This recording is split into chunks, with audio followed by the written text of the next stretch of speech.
Building the perfect football lineup using only animals. If you didn't see part one, go check that out now. This is part two. Make sure you comment down below your perfect lineup. We're building the defense today, but before we start, I do want to lay out some rules. Football is played on land, so I will only be using land animals. Every animal can only be used once, and if you didn't see an animal that you expect on the defense, go make sure it wasn't used on the offense first. And we're assuming that these animals can hold a football. They can catch it with their teeth, their hands, whatever else. First up, we got our first defensive end, and I chose a water buffalo. Just a pure edge setter that's full of muscle and can take down anybody if needed. And my second defensive end is more of a speed rusher. I've got the sloth bear. What he lacks in size, he makes up for with aggressiveness and pure grit. My two defensive tackles, the big guys right in the middle, are the hippo and the rhino. Pretty self-explanatory here. On one side, you've got the pure run stopper in the hippo, and on the other side, you've got a rhino. Imagine a rhino blowing up a play right down the middle. At middle linebacker, we have the largest predator on the planet, the polar bear. One of the most aggressive bears on the planet, but he's also gigantic, so he can stuff any hole and fill up any gap that you want him to. In our first outside linebacker, we have the tiger.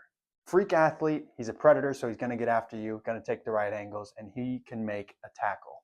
The other outside linebacker goes to the hyena, a real brute on the outside. He can clean up any messes that the defensive line or the middle linebackers can't get to, and very underrated as a predator as well. I've got two corners. My first one, the chimpanzee.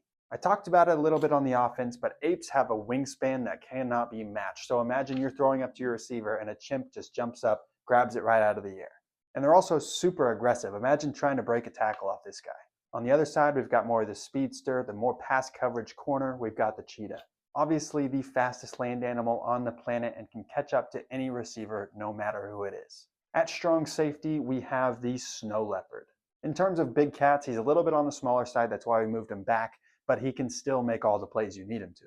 His range and his jumping skills are unmatched. And at free safety, we have our first bird to make the list, peregrine falcon.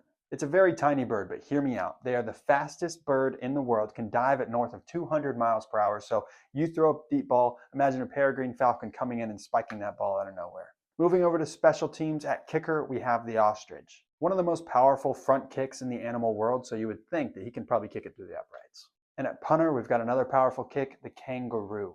You snap it to him, he punts it with both feet. Just imagine how far that ball can go.